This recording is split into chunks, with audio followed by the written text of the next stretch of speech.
importante que você crave o dedo no like. É sempre importante. Faz aquele triplo C, né? Curta, comente e compartilha. Como é que você compartilha? Aperta o botão do repost. Se você está no X, e você pega o programa e manda nos seus grupos, publica nas suas redes sociais, vai falar sobre isso. E digo mais, a gente está vendo todo esse desespero antes da delação do Daniel Vorcaro sair. A gente trouxe ontem aqui a notícia do Caio Junqueira da CNN de que a defesa do Vorcaro tinha sinalizado que ele vai fazer uma delação forte que aborda os 3 poderes.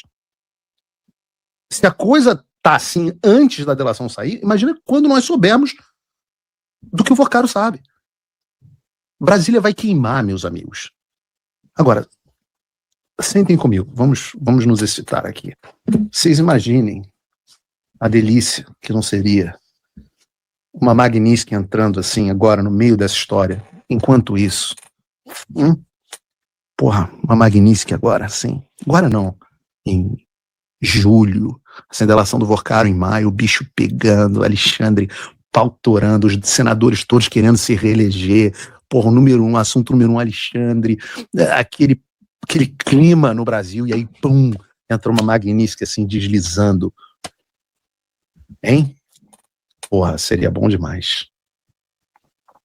É óbvio que o regime não vai ficar vendo isso e ficar parado, pelo contrário, né? A consequência da grande mídia estar agora relatando esses fatos já começou a aparecer para os integrantes da grande mídia. E eu sempre disse que, num dado momento, eles iam querer noticiar coisas que desagradavam o interesse dos poderosos e as consequências viriam e ninguém ia ser poupado. A revolução sempre devora os seus. Mas vamos falar sobre isso, inclusive sobre Zema, frequentemente reputada como sendo a pessoa que mais vendeu livros na história, né? Ela tem um livro muito famoso chamado E Não Sobrou Nenhum. Esse é, na verdade, o romance policial mais vendido dela, né? E a trama do livro é que os personagens vão sendo perseguidos e eliminados um por um, uma pessoa por vez. E eu me lembrei disso quando eu olho o que está acontecendo no Brasil, né? Logo não vai sobrar nenhum. Há algum tempo, é verdade, sobravam muitos, né? A perseguição era tolerável, a perseguição era contra os malvados bolsonaristas, era contra o Paulo Figueiredo, contra o Eduardo Bolsonaro, contra o Alan dos Santos, contra a Ludmila Lins Grilo, e por aí vai. E eu me lembro muito bem do editorial do Estadão, cujo título era É Preciso Voltar à Normalidade. Vocês não lembram desse editorial? A gente passou aqui no programa, onde eles admitiam com uma tolerância assustadora o seguinte. Aliás, eu vou ler para que a gente não se esqueça da confissão do Estadão. Ela disse o seguinte: Bolsonaro esgarçou o sistema de freios e contrapesos, recorreu a expedientes típicos de regimes autoritários e tentou arrastar o país para o abismo social e político, com prováveis e severas consequências econômicas, exclusivamente porque, ora vejam, perdeu uma eleição limpa. Nesse contexto, coube ao STF a faxina de defender a democracia contra agressões inauditas, processo em que, em nome de imperativos excepcionais, lançou mão, muitas vezes, de expedientes que ultrapassavam o que previa a lei e a Constituição. Muitas dessas medidas excepcionais, se não todas, seriam inaceitáveis em condições normais. É o Estadão que está dizendo. Muitas dessas medidas excepcionais, ou seja, o regime de exceção, seriam inaceitáveis em condições normais. Colegiado ou monocraticamente pela lavra do ministro Alexandre de Moraes, o STF determinou o cerceamento prévio de liberdade de expressão de investigados, assumido. Impôs medidas cautelares questionáveis, assumido. Conduziu inquérito sob sigilo por tempo demasiadamente longo. Mas também é verdade que se a corte tivesse sido leniente diante do golpismo de Bolsonaro e sua grei, de certo o país estaria submetido hoje aos horrores de um Estado verdadeiramente de exceção. O lamacento terreno das hipóteses. Eles enchiam a boca para falar que, de fato, para acabar com o presidente Bolsonaro e o bolsonarismo, o Supremo Tribunal Federal teve que violar as leis e a Constituição. Teve que censurar as pessoas. Teve que impor cautelares ilegais. Conduzir inquéritos sem fim. Teve que instalar um regime de exceção para evitar um regime de exceção. Afinal, sem essas condutas ilegais e inconstitucionais, não haveria como preservar a lei e a Constituição. Eu sempre digo isso aqui no programa, mas essas pessoas, e eu falo isso, é uma coisa que a gente está falando há tanto tempo aqui, que essas pessoas de fato creram que esse seria o primeiro processo revolucionário da história em que a revolução não voltaria para devorar os seus. Que o poder absoluto não ia corromper absolutamente. Eles acreditavam, as pessoas acreditavam nisso. Um bom exemplo recente é a Madeleine Ashko. Antes de nós entrarmos no que aconteceu com ela, eu quero traçar aqui, primeiro, quem é a Madeleine Ashko. Né? E para isso, a gente separou alguns vídeos. Gabriel, coloca aí pra gente, por favor, o primeiro. As pessoas comparando com cair um canal, assim, com toda sinceridade, me dá uma vontade de enfiar a mão na cara. E quando falam assim, não, mas fulano teve que ir para os Estados Unidos, fulano tá financiado por gente nos Estados Unidos.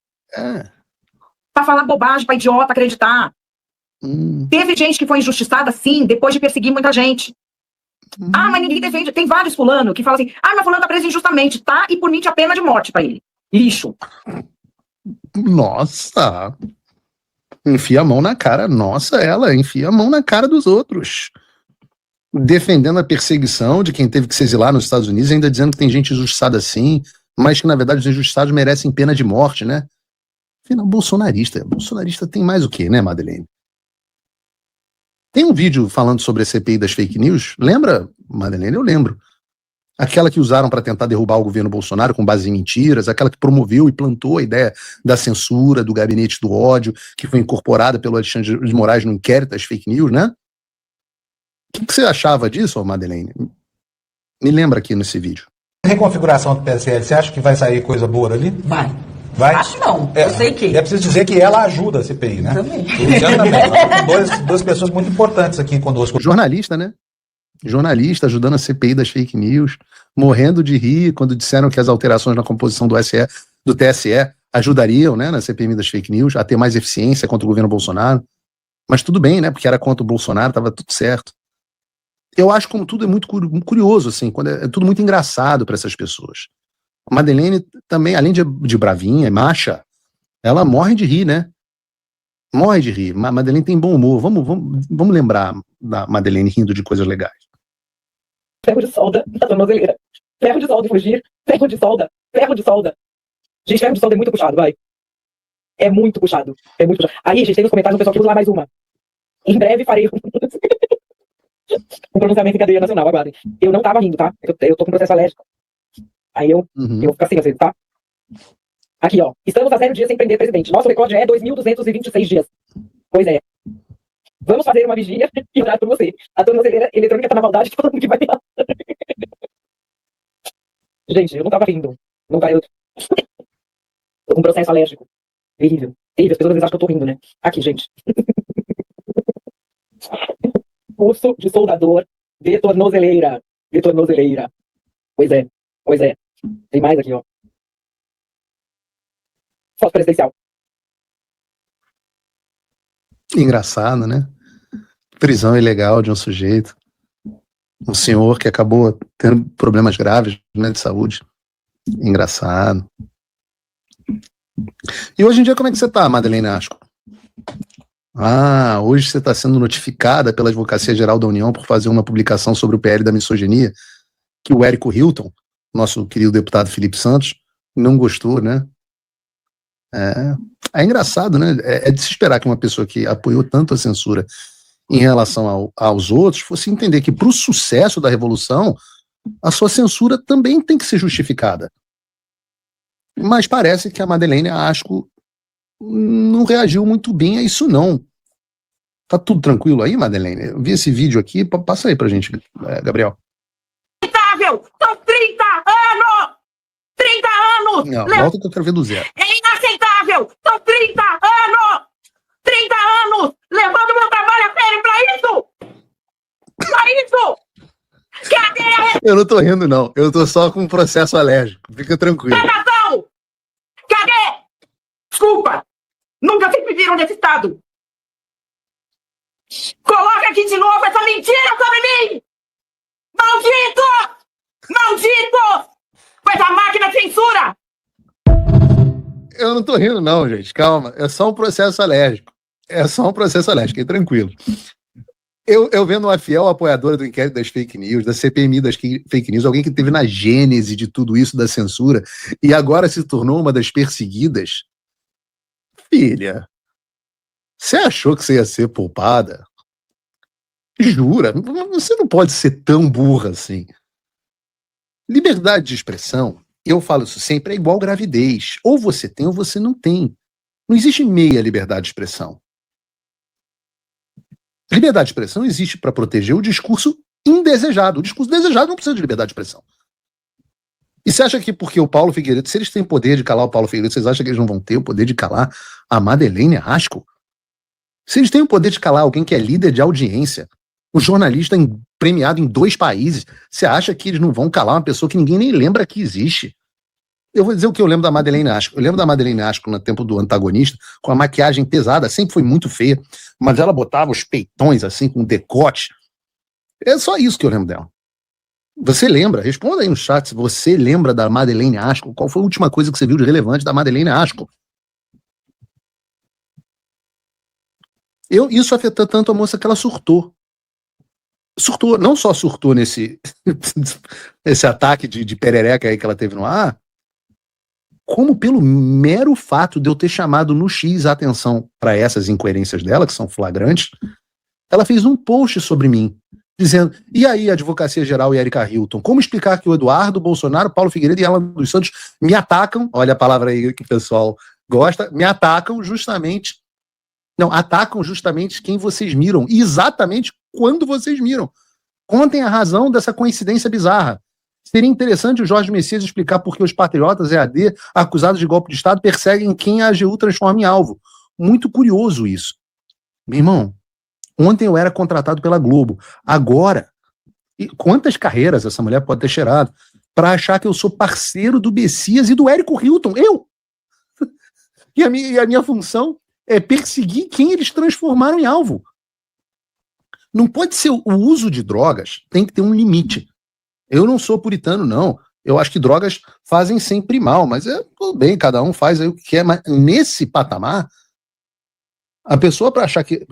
Bom, se bem que o Dr. Chilique já tinha dito que eu atuava em favor do Gilmar Mendes. Agora eu atuo em favor do Gilmar Mendes, do Messias e do Érico Hilton. Só faltou lembrar o seguinte, eu sou o sujeito que pediu e obteve com sucesso o cancelamento do visto do Messias pelos Estados Unidos. Fui eu que pedi. Eu só suspeito que o Messias não gosta muito de mim. Eu não sei, eu nunca conversei com o Messias na vida. Agora, quanto ao Érico Felipe Santos Hilton, porra, eu sacaneio ele toda semana no programa, a ponto de ele já ter pedido a abertura de um processo criminal contra mim, não é essa porcariazinha. E eu pergunto o seguinte ao Madeleine Arrasco, e você? Minha filha, você é um zero à esquerda, você entrou no radar rapidamente nessa semana e não tá aguentando 2 dias de uma ameaçinha da AGU. Você não teve nenhum bloqueiozinho de rede social que qualquer bunda mole já teve. Esses bloqueiozinhos que você apoiou, que você tem vontade de dar na cara de quem reclama. Se nem um bloqueiozinho de rede que esse regime que você apoiou tanto faz, e você tá tendo um faniquito dessa magnitude. Me acorda quando cancelarem o seu passaporte, quando bloquearem os seus bens. Você não tem nenhuma denúnciazinha contra você no Supremo Tribunal Federal? Senta lá, Cláudia, pô, pelo amor de Deus. Madeleine Arrasco, eu não te persigo e nunca vou te perseguir porque você é irrelevante. Você é irrelevante. Você não é nem censurada, porque você não é assistida, você não é vista, você não é lida. Deixa eu te contar, ontem, enquanto você estava tendo esse faniquito aí, o Paulo Capelli publicava uma reportagem que dizia que o governo Trump, quer dizer, que a respeito de uma censura que eu recebi, publicando uma reportagem do próprio Paulo Capelli, que dizia que o governo Trump havia posto o Brasil entre os maiores fornecedores de narcotráfico. O que para Madeleine Arrasco foi o fim do mundo, para mim é uma segunda-feira normal. Só que pimenta no cu dos outros é refresco, né?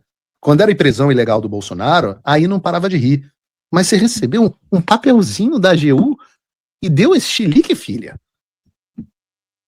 Tá faltando aí, né? Tá faltando.